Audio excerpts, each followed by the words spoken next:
स्वरोजगार।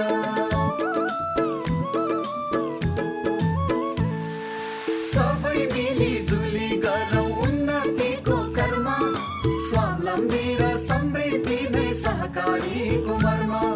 समानता र स्वाधीनताको भावनाले भरौँ, आर्थिक अनि सामाजिक सांस्कृतिक विकास गरौँ। सहकारी दर्पण, सहकारी दर्पण, सहकारी दर्पण।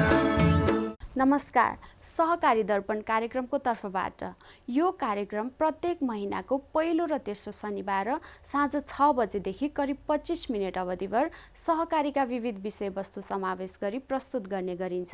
स्वागत एवं सहकारी अभिवादन आजको यो श्रृङ्खलामा पनि सम्पूर्ण दर्शक महानुभावहरूमा।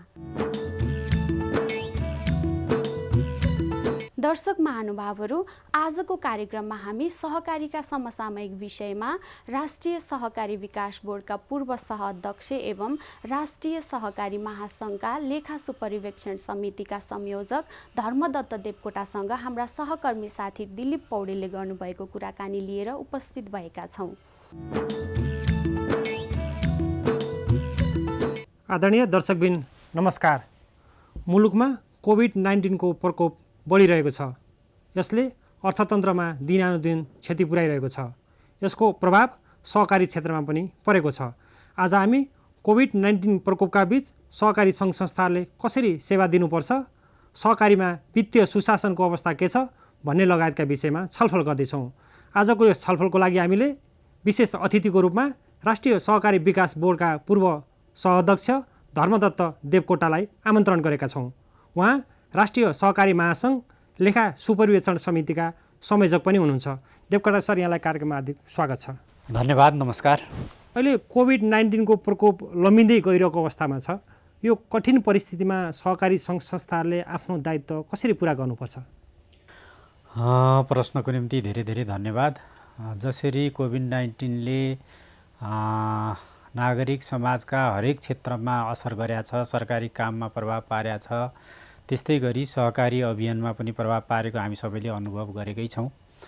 तर पनि सहकारी अभियान प्रत्यक्ष जनतासँग जोडिएको, दैनन्दिनका समस्यासँग जोडिएको हुनाले जनताका दिनदिनका सुख दुःखमा मिलेर काम गर्नुपर्ने स्थिति छ र यसलाई यो कोभिड-19 को प्रभावले विगतमा त झन् धेरै नै हामी बन्दाबन्दीमै रहेको अवस्था हो, त्यसले धेरै नै प्रभाव पार्यो। तथापि कतिपय सहकारी सङ्घ संस्थाले भर्चुअल सिस्टम मार्फत अनि घर दैलोमा व्यक्तिगत ढङ्गले भौतिक दूरी कायम राखेर सेवा गरेर, साथसाथै सङ्कटको बेलामा सरकारलाई सहयोग गरेर, स्थानीय तहलाई उनीहरूको कोषमा सहयोग गरेर राहत सहुलियतहरू उपलब्ध गराउने र जनताका दुःखमा साथ दिने काम सहकारी सङ्घ संस्था र सरकारसँग समेत मिलेर गर्ने काम भयो। र सहकारी सङ्घ संस्थाहरू यो आतङ्कको परिस्थितिमा पनि आफ्ना सदस्यहरूलाई सेवा दिने काममा लागिरहेकै छन्।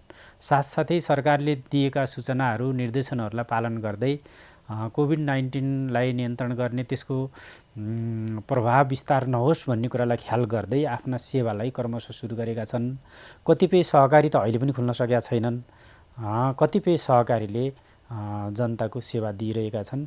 त्यसमा पनि खास गरी गाउँतिर त विगतमा पनि सेवा निरन्तरता नै रह्यो, जहाँ कोभिड-19 को प्रभाव रहेन। सहरी क्षेत्रमा पनि सहरका अलि गाउँले क्षेत्रमा सहकारीले हिजो पनि सेवा दिए, हिजोकै अवस्थामा पनि अहिले पनि जारी छ। सहरी क्षेत्रमा चाहिँ अलिक गाह्रो छ। र सहकारीहरूले के ब्याज छुटको कुरा, किस्ता तिर्ने समय राहतहरू पनि दिए कि यो पर्याप्त छ? कति नहुनु भन्दा केही न केही भयो भन्ने अर्थमा लिनुपर्छ। र सहकारीले ऋणको ब्याजलाई थोरै कम गर्ने, त्यो समय अवधि बढाउने र केही लचिलोपन देखाएकै छन्। सहकारीले आम रूपमा जनतालाई सेवा दिएको छ र परिस्थिति अनुसार उनीहरूले काम गरेका छन्।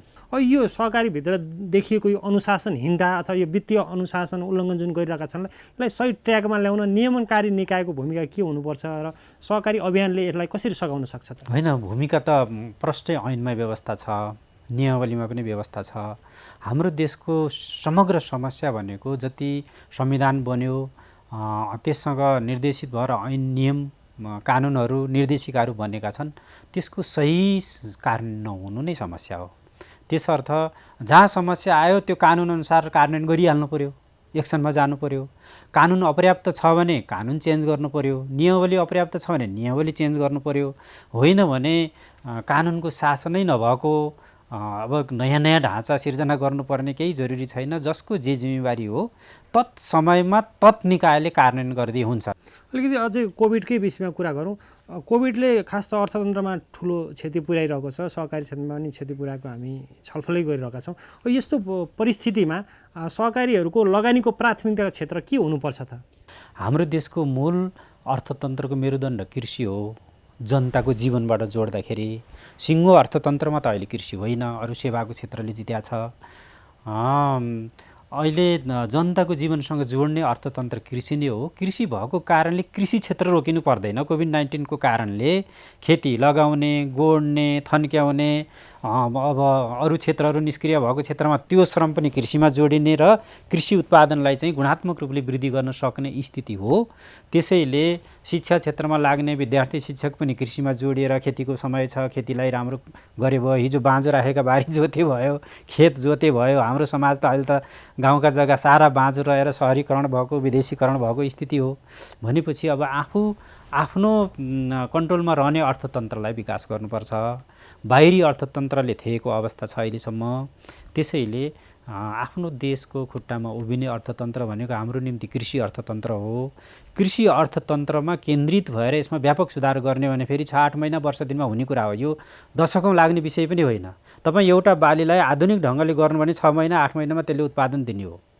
त्यसैले त्यतातिर फर्काउने, सरकारी सेवा सुविधाहरू त्यता लगाइदिने, अनुगमन त्यता गरिदिने, सही ठाउँमा अनुदान दिने, अनि उत्पादित चिजहरूको बजारीकरणको निम्ति सहजीकरण गरिदिने, अभावको ठाउँमा पुर्याउने, उत्पादनको क्षेत्रमा जोड दिने, त्यो अभावको ठाउँमा के गर्न सकिन्छ त्यस्तै आर्थिक गतिविधिहरू सिर्जना गर्ने। र अब हाम्रो यो काठमाडौँ जस्तो ठाउँमा छत खेतीमा प्रोत्साहित गर्ने, छतमा तरकारी लगाउन सक्छन्, प्याज लसुनदेखि लिएर दैनिक प्रयोगका चिजहरू, अदुवा बेसारहरू पनि छतमा हुनसक्छ। छत खेतीमा प्रोत्साहित गर्ने। यसरी नागरिकले आफ्नो आवश्यकता आफूले श्रम गरेर न्यूनतम रूपमा आवश्यकता पूर्ति गर्ने दिशामा लाग्नुहोस् भनेर राष्ट्रले आह्वान गर्ने र कुनै न कुनै हिसाबले श्रममा जोडिरहोस् क्या नागरिक। आफ्नो दैनन्दिनको अफिसको काम छैन भने त घरमा काम गर्न सक्छ। आफ्नो घर छैन, डेरामा छ भने पनि कति बाँझा जग्गा छन्। मैले त म बसेको ठाउँमा, म बुढा नीलकण्ठ नगरपालिका वडा नम्बर 8 मा बस्छु। त्यहाँ चाहिँ हिजोका उत्पादनशील जग्गा चाहिँ कतिपय मान्छेले प्लटिङ गर्ने भनेर घेरा हालेर राखेका छन्। त्यहाँ डेरामा बस्ने तिनीहरूलाई बाँझा जति खनेर तपाईँ तरकारी लगाउनुहोस्, त्यसको जिम्मा म लिने भएँ। त्यो जग्गा धनीलाई चित्त बुझाउने काम मेरो भयो। त्यहाँ मकै हुन्छ कि साग हुन्छ कि भन्दा हुन्छ कि जे हुन्छ उब्जाउनुहोस् भनेर मैले सबै बाँझा खन्न लगाइदिएँ। त्यो जग्गा धनीले पनि बाँझै राखेका छौ, खोज्न आउने पनि होइन, खोज्न आएछ भने पनि बाँडेर खाउँला भनिदिए भयो। त्यो उब्जाउँदैमा उसको जग्गा अर्काको समर्थमा जाने त होइन। कतिपय मान्छेले हिजो मै लाग्छ भन्ने डरले गर्दा गर्न नदिने चलन छ। त्यस्तो होइन। अहिले डराउनु पर्ने केही जरुरी छैन। तर बाँझो राख्नुभन्दा केही न केही उत्पादन गर्ने कुराले त राष्ट्रिय आम्दानीमा त्यसले त अप्रत्यक्ष फाइदा पुर्याएको हुन्छ। त्यसैले यो कोभिड, तपाईँको प्रश्नमा म के जोडिन चाहेँ भने कोभिड-19 को प्रभावको बावजुद पनि नेपालको अर्थतन्त्र जोगाउने हो भने कृषिलाई प्रायोरिटी दिउँ र हामी जहाँ छौँ त्यहाँ श्रममा जोड्यौँ। कोभिड-19 को प्रभाव वृद्धि गर्ने काम केही पनि नगरौँ। आफ्नै परिवार मिलेर गर्ने काम गर्न त रोकिनु परेन नि। आफ्नो अलिकति करेसा बारी छ भने त्यहाँ काम गरे भयो, खेत गोड्न गए भयो, बारी गोड्न गए भयो, अब मकै थन्काइसक्यो, कोदो रोपे भयो, तरकारी लगाए भयो, होइन? यस्ता छिटो छिटो उत्पादन दिने क्षेत्रमा लगानी गरे भयो। तर चाहिँ ठुल्ठुला कुरा गर्छौँ हामी, सानसाना कुरामा ध्यान दिँदैनौँ। जस्तै यहाँले विशेष गरी यो कृषिजन्य उत्पादनको आयात प्रतिस्थापनको कुरा गर्नुभयो। गत वर्षको तथ्याङ्क, भन्सार विभागको तथ्याङ्क हेर्दा 2 खरब 43 अरब रुपियाँको कृषि तथा पशुजन्य वस्तुहरू विदेशबाट आयात भइरहेको अवस्था थियो। त्यो आयात प्रतिस्थापन गर्नको लागि सहकारीहरूले आफ्ना सदस्यलाई यहाँले व्यक्तिगत रूपमा गर्न सकिने कुरा त गर्नुभयो। सहकारीले कार्यक्रम नै ल्याएर उत्पादन बढाउने कृषिसँग कसरी गर्न सक्छ? होइन, गरिरहेकै छन्। कसरी गर्न सक्छ भन्ने त एउटा पक्ष छँदैछ। त्यो टेक्निकल पार्ट, अरू बनिसकेका नीतिलाई बुझाउने कुरा आफ्नो ठाउँमा छ। अहिले कतिपय सहकारीले चितवनमा, झापामा चक्लाबन्दीको आधारमा खेती गर्ने, आधुनिक प्रविधिको प्रयोग गर्नेलाई अगाडि बढाएको स्थिति छ। कृषि सहकारीहरू व्यापक रूपमा उत्पादनमा जाँदैछन् र सहकारी अभियानको मुख्य एजेन्डा नै अब भनेको उत्पादनमा जाउँ भन्ने नै छ र त्यो दिशामा साथीहरूले काम गरिरहनु भएको छ। कृषि सहकारीले काम गरेको छ, यो विद्युत सहकारीले काम गरेको छ, उपभोक्ता सहकारीहरूले काम गरेका छन्। यसलाई चाहिँ सहकारीको मेरुदण्ड बनाउनु पर्ने स्थिति हो। त्यो दिशामा क्रमशः जाँदैछ भन्नुपर्छ हामीले। गइसक्यो, यसले भूमिका लिइसक्यो, प्रभाव लियो भन्ने स्थिति छैन। तर त्यो दिशामा जानुपर्छ भनेर अहिले अभियानले, सरकारले पनि त्यसमा जोड दिएको, अनुदान सहकारी मार्फत अगाडि लैजान खोजेको, बिग्रेका ऐन कानुनलाई सपार्न खोजेका फेरि राम्रा पक्षहरू पनि छन्। जस्तै यहाँले आत्मनिर्भर अर्थतन्त्रको कुरा गर्नुभयो, विदेशबाट वस्तु आयात भइरहेको छ, त्यो खपत भइरहेको अवस्था छ। खास अहिले हाम्रो कृषिजन्य उत्पादनलाई बजारसम्म पुर्याउनको लागि, बजारीकरण गर्नको लागि सहकारीहरूले लिङ्केज गर्ने काम गर्न त सक्छ नि? सक्छ, तर तपाईँ कर्णालीमा र पश्चिमतिर उब्जिएको सहकारीबाट मात्रै उत्पादन गरेको जडीबुटी एउटा जिल्लाबाट, एउटा प्रदेशबाट अर्को प्रदेशमा ल्याउन दिँदैनन्। त्यहीँ सडेर गएको छ। अहिले तपाईँ जडीबुटी सहकारीलाई फोन गरेर सोध्नुहुन्छ भने त्यहीँ त्यो उत्पादन गर्नेहरू रोएर बसेको छ। एउटा जिल्लाबाट अर्को जिल्लामा कृषि उपज लान पनि धेरै खालका बेरियरहरू सिर्जना गर्ने खालको स्थिति छ। त्यो खालका आन्तरिक अवरोधहरू जो छन् ती कतिपय कानुनले फुकाए पनि मान्छेको दिमागले फुकाउँदैन, त्यो काम गर्ने ठाउँको मान्छेले फुकाउँदैन। यस्ता व्यवहारिक कठिनाइहरू छन् र राष्ट्रिय उत्पादनले नै ढुवानीलाई, बरु सरकारले नै ढुवानीमा अनुदान दिन सक्छ। उत्पादन गरेकोलाई ठ्याक्क खरिद गरिदिने, कहाँ चाहिन्छ त्यहाँ पुर्याइदिने। यस्ता जहाँ डाइरेक्ट जसले उत्पादन गरेको छ अनुदान पनि त्यहीँ पुगोस्, त्यसको उत्पादनलाई खरिद गरेर जहाँ आवश्यक छ त्यहाँ पुर्याइदियोस्, उपभोक्ताले पनि सस्तो पाओस्, उत्पादकले उचित मूल्य पाओस्। यहाँ राष्ट्रिय सहकारी विकास बोर्डको सहअध्यक्ष भएर पनि काम गर्नुभयो। विकास बोर्डले गर्दै आएका कामलाई यहाँले कसरी समीक्षा गर्नुहुन्छ? विकास बोर्डले गर्दै गरेका कामहरूलाई यो पछिल्लो समयमा म पनि 2-4वटा काममा इन्भल्भ भएँ। यसको सहअध्यक्ष सहकारी अभियानसँग जोडिएर आउनुभएको दक्ष पौडेल, अनि जनताका दैनन्दिनका समस्याहरूसँग जुझ्दै भिड्दै जनताकै सेवा गरेर यहाँसम्म आउनुभएको सदस्य सचिव चक्र पराजुली, उहाँहरू आउनुभएपछि अभियानसँग छलफल गर्दै सहकारी क्षेत्रको रणनीतिक योजना तयार गर्ने, सहकारी नीति तयार गर्ने, कतिपय देखा परेका सहकारीका समस्याहरूलाई बसेर सामूहिक छलफल गरेर निकास निकाल्ने प्रयासहरू गरेको मैले पाउँछु। त्यसमा हामीलाई पनि इन्भल्भ गरेर कसरी गर्दा राम्रो होला भन्ने खालका सुझावहरू उहाँहरूले लिनुभएको छ र केही गति लिन खोजेको छ र मैले बुझेअनुसार अलिकति सिस्टम व्यथितिका कुराहरूलाई सिस्टममा ल्याउने, थितिमा ल्याउने प्रयासहरू भएका हुन् र बोर्डलाई पनि कोभिड-19ले प्रभाव पारिहाल्यो र यति गऱ्यौँ यस्तो भयो भनेर फुर्ती लगाउने स्थिति छैन। तथापि आन्तरिक रूपले सकारात्मक दिशातिर जान खोजेको भन्ने मैले अनुभूति गरेको छु। प्रोसेसमा चाहिँ अगाडि राम्रै बढ्न खोजेको छ भन्ने ठानेको छु। तर यसका पनि काम, कर्तव्य, अधिकार र यसलाई चाहिने साधन स्रोत र यसलाई जति जिम्मेवारी दिएको छ ऐन नियमले तदनुसारको बजेटको व्यवस्था, हैन, सहजीकरणको व्यवस्था जति हुनुपर्ने हो त्यसमा समस्या होलान् र केही चुनौतीहरू, केही कमीहरू पनि होलान्। तथापि दिशा चाहिँ बिग्रिसकेको, यसो गर्नुपर्ने त्यसो गरेन भनेर गुनासो गर्नुपर्ने धेरै कुराहरू छैनन्। र मैले के भन्न चाहन्छु भने यो राष्ट्रिय सहकारी विकास बोर्ड सहकारी अभियान र सरकारी निकाय मन्त्रालय बीचको पुलको काम गर्ने हो। यसले अभियानले राम्रा गरेका कुरालाई संरक्षण गर्ने, अभियानमा देखेका कमीहरूलाई कुन पोलिसीबाट, कुन ऐन नियमबाट कन्ट्रोल गर्न सकिन्छ त्यसको निम्ति सरकारलाई फिडब्याक गर्ने र सरकारलाई सही नीति ल्याउनको निम्ति राम्रा नीतिलाई कार्यान्वयन गर्न सहयोग गर्ने, अभियानलाई चाहिँ प्रोत्साहित गर्ने, अभियानमा देखेका कमीहरूलाई सच्याउनको निम्ति अभियानको लिडरसिपलाई मद्दत गर्ने खालको यसको भूमिका हो। त्यसमा क्रमशः विकास भएको स्थिति छ जस्तो मलाई लाग्छ। जस्तै यो अब परिवर्तित सन्दर्भमा हामी सङ्घीय संरचना पनि गइरहेको अवस्था छ। सहकारीको दर्ता, नियमन, खारेजको कुरा चाहिँ सङ्घीय, प्रदेश, स्थानीय तहमा छ।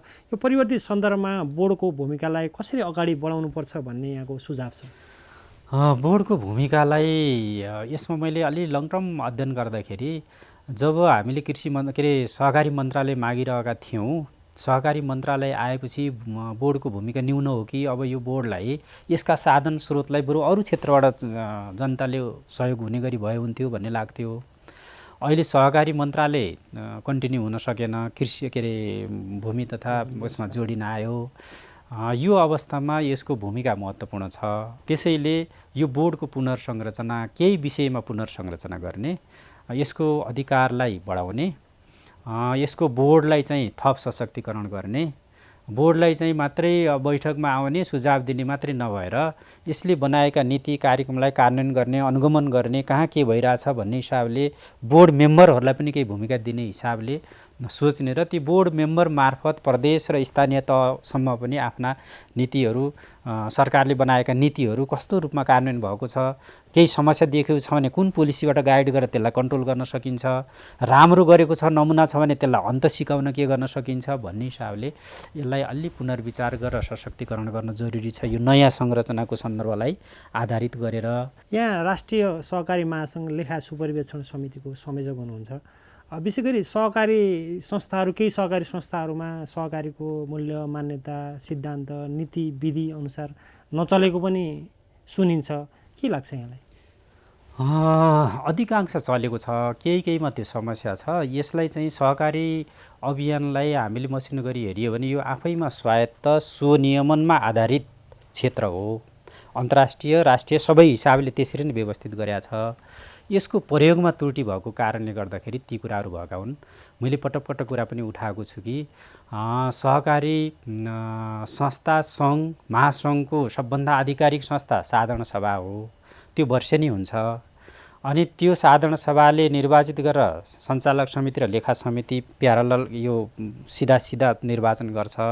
सञ्चालक समितिले दैनिक कार्य गर्छ, लेखा समितिले उसका कामलाई अडिट गर्छ। राम्रो गरेको भए ठिक छ भन्छ, प्रोत्साहित गर्छ, कमी छ भने यहाँनिर कमी छ यसरी सच्याउनुहोस् भन्छ। पटक पटक सच्याउनुहोस् भनेर दिएका कुरा मानेन भने उसले यो सञ्चालक समिति सही दिशातिर जाँदै छैन, यो सञ्चालक समितिलाई फेर्नको निम्ति विशेष साधारण सभा गर भनेर उसले सिफारिस गर्न सक्छ।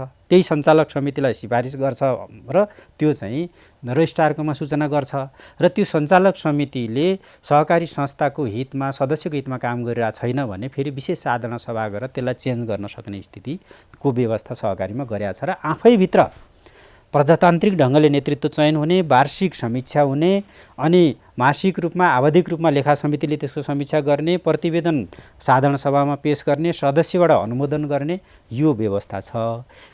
सहकारीको सिद्धान्त, मूल्य, मान्यता जे छ त्यसलाई सही प्रयोग गर्ने हो भने सरकारले यो क्षेत्रमा धेरै चिन्ता गर्नुपर्ने क्षेत्र होइन। यहाँ लेखा सुपरिवेक्षण समितिको संयोजक भएको कारण खास त हाम्रो सहकारी संस्थाहरूको लेखा व्यवस्थापनलाई कसरी निहाल्नुभएको छ? के कस्ता प्रकारका त्रुटि देख्नुहुन्छ आम सहकारीहरूमा? यसमा राष्ट्रिय सहकारी महासङ्घको लेखा सुपरिवेक्षण समितिले आफैभित्रको मात्रै गर्ने हो। त्यो यहाँ जिम्मेवारी यहाँको छ कि तर यहाँले सूक्ष्म रूपमा अरू अभियानको पनि अध्ययनको हिसाबले यसमा दुईटा तीनटा समस्या छ। एउटा सहकारी अभियानमा आकर्षित भएर सहकारी खोले तर यसलाई कसरी चलाउने हो भन्ने ज्ञानको अभाव, तालिमको अभाव त्यो सेक्टर छ। जानी गल्ती गरे होइन, नजानेर नबुझेर गल्ती गरेको एउटा पक्ष छ। नियत ठिक छ, अभ्यासमा कमी त्रुटि छन्, त्यसमा तालिम प्रशिक्षणको कमीको कुरा छ, एउटा पक्ष यो छ। दोस्रो, सरकारले बनाएका ऐन नियम विधि छन् त्यसलाई समयमै अध्ययन गर्ने र एप्लाई गर्ने कुराको त्यहाँनिर कमी छ। सरकारी निकायले पनि त्यो ढङ्गले एजुकेट गर्ने, सहजीकरण गरिदिने, त्यसमा निकायको पनि कमी, सहकारी अभियानको पनि कमी छ। त्यसपछि सहकारी क्षेत्रको समग्र नेतृत्व गर्ने, समस्याहरूलाई समाधान गर्न सहजीकरण गर्ने काम महासङ्घको हो अनि त्यसका अन्तर्गतका जिल्ला सङ्घ सदस्य संस्थाहरूको हो। तिनीहरूलाई पनि सशक्तिकरण गर्ने र त्यो दिशामा लाने काम महासङ्घले गर्नुपर्ने हो। अब यो समस्यालाई कसरी सुल्झाउने, कसरी हल गरेर जाने त? अब यसलाई त ठुलो समस्या होइन, यो त रजिस्ट्रारको कार्यालय, हाम्रो राष्ट्रिय सहकारी विकास बोर्ड, सहकारी महासङ्घ तीनजना बसेर छलफल गऱ्यौँ भने सिद्धिहाल्छ। विधि थितिको रेखा कसैले पनि नतोडौँ, तोड्न पर्ने स्थिति आयो भने कानुन बनाउनु पर्यो नयाँ, त्यो पनि अन्डरस्ट्यान्डिङ गरौँ भन्ने हो भने बिग्रने कुरै छैन। र मैले यहीँनिर थप्ने कुरा के हो भने मन्त्रालय, राष्ट्रिय सहकारी विकास बोर्ड र सहकारी अभियान एउटै परिवार हो। रेस्पोन्सिबिलिटी फरक छ, जिम्मेवारी फरक छ, तर परिवार एउटै हो। यो परिवार सँगै बस्यो भने कसको जिम्मेवारी के हो र कसरी काम सम्पादन गरौँ भनेर सँगै सहकार्य गरेर जाने हो भने त समस्या समाधान गर्न नसक्ने कुरा त छैन। यहाँ नेकपा सहकारी सङ्गठन विभागको प्रमुख पनि हुनुहुन्छ। हामी नीति विधिको कुरा गऱ्यौँ, अल्टिमेटली यो राज्य सत्ताको नेतृत्व राजनीतिक दलले नै गरिरहेको अवस्था छ भनेपछि राजनीतिक दलहरूले सहकारी क्षेत्रलाई अपेक्षित रूपमा प्राथमिकता नराखेको हो? यसो पनि भन्न मिल्दैन। दलले प्राथमिकता नराखेको भन्ने भने संविधानमा महत्त्वपूर्ण ढङ्गले सम्बोधन गरेको छ, 3 खम्बे अर्थनीति भनेर ल्याएको छ। सबै मुख्य राजनीतिक दलले सहकारी विभाग, सहकारी सङ्गठन भनेर खोल्या छन्, जिम्मेवार नेताहरू पनि छुट्या छन्, यो पनि राम्रै महत्त्व दिएको भन्नु पर्यो। तेस्रो चाहिँ कतिपय नेताहरूले सहकारी भनेको खालि पैसाको कारोबार गर्ने मात्रै हो कि भनेर अलि नबुझेको कारणले नेग्लिजेन्सी गरेको स्थिति छ। मेरो दृष्टिमा सरकारले, राजनीतिक दलले यो जनताको जीवनस्तरलाई ठक्कै माथि उठाउने, राष्ट्रिय समृद्धिलाई कायम गर्ने महत्त्वपूर्ण माध्यम सहकारी हो। यसलाई सिङ्गो अर्थतन्त्रको काम, सरकारी काम कारबाहीलाई अगाडि बढाउने माध्यम पनि एउटा महत्त्वपूर्ण मेरुदण्डको रूपमा लिन सकिन्छ भनेर अझै पनि हृदयङ्गम नगरेको अवस्था भने हो। हामी कार्यक्रमको अन्त्यमा आइपुगेका छौँ। टेलिभिजन हेरिरहेका आम दर्शक तथा आम सहकारी कर्मीलाई यहाँले के भन्न चाहनुहुन्छ? आम जनतालाई, यो दर्शकहरूलाई के भन्न चाहन्छु भने सहकारी अभियान राम्रो अभियान हो। हरेक नागरिक सहकारीमा, आफ्नो अनुकूलको सहकारीमा आबद्ध हुनुपर्छ र ती सहकारी राम्रो चलुन् भनेर सदस्यहरूको पनि भूमिकाको महत्त्वपूर्ण योगदान हुन्छ। त्यसमा चाहिँ सरकार राखौँ र यसको माध्यमबाट आफ्नो जीवनस्तर उठाउनको निम्ति सही ढङ्गले प्रयोग गरौँ। कसैले सहकारीबाट ऋण लगेका छौँ भने टाइममै तिर्दिउँ, फेरि लैजाउँ, संस्था डुब्ने हिसाबको व्यवहार नगरौँ भनेर आह्वान गर्न चाहन्छु।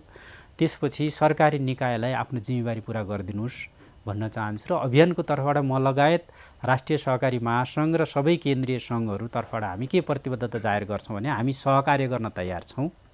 हामीभित्र रहेका कमी कमजोरी सच्याउन पनि हामी तयार छौँ। कमी छन्, सच्याउन तयार छौँ। मिलेर काम गरौँ, सँगै बसेर काम गरौँ, जिम्मेवारी छुट्याउँ, वार्षिक कार्ययोजना बनाऊँ। अभियानले कति गर्ने, बोर्डले कति गर्ने, मन्त्रालयले कति गर्ने, आवधिक त्यो योजना बनाऊँ। वार्षिक, पञ्चवर्षीय बनोस्, वार्षिक बनोस्, अनि आवधिक समीक्षा गर्दै गर्दै वार्षिक समीक्षा गरौँ। अनि जसले राम्रो काम गरेको छ उसलाई स्याबासी दिउँ। जहाँ जहाँ कमी भएका छन् अर्को साल कमी नदोहोरिने गरी काम गरौँ। जसले लापरवाही नै गरेको छ उसलाई कारबाही पनि गरौँ। जो जिम्मेवारी पुरा गर्नुपर्ने हो गरेन, लापरवाहीले गरेन भने उसलाई कारबाहीको विषय पनि बनाऊ। यो ढङ्गले गयौँ भने हामी छोटो समयमा राष्ट्रलाई अगाडि बढाउन सक्छौँ। र कोभिड-19 को यो अहिलेको जुन कुप्रभाव बढिरहेछ, यहीँनिर मैले यो पनि आह्वान गर्न चाहन्छु कि अनुशासन नै हामी बच्ने उपाय हो। आफ्नो सुरक्षा आफै गरौँ भन्ने सन्देश दिन चाहन्छु। हस्, यहाँको महत्त्वपूर्ण समय सम्वादको लागि धन्यवाद छ। दर्शक महानुभावहरू, यो कार्यक्रम तपाईँलाई कस्तो लाग्यो? कार्यक्रमको बारेमा तपाईँका प्रतिक्रिया पठाउनुहुनेछ भन्ने आशा राखेका छौँ। हाम्रो ठेगाना हो राष्ट्रिय सहकारी विकास बोर्ड, Pulchowk, Lalitpur, post box number 5717, phone number 5010-131, email kopsanchar@gmail.com, website www.ncdv.org.np। तपाईँले यो कार्यक्रम आफ्नो समयानुकूल युट्युबमा पनि हेर्न सक्नुहुनेछ। हवस् त दर्शक महानुभावहरू, आजको हाम्रो कार्यक्रमको निर्धारित समय सकिन लागेको छ। सहकारी सम्बन्धी विविध सामग्री लिएर आगामी कार्यक्रममा भेट्ने बाचा गर्दै आजको सहकारी दर्पणबाट हामी सबै बिदा चाहन्छौँ। नमस्ते, जय सहकारी।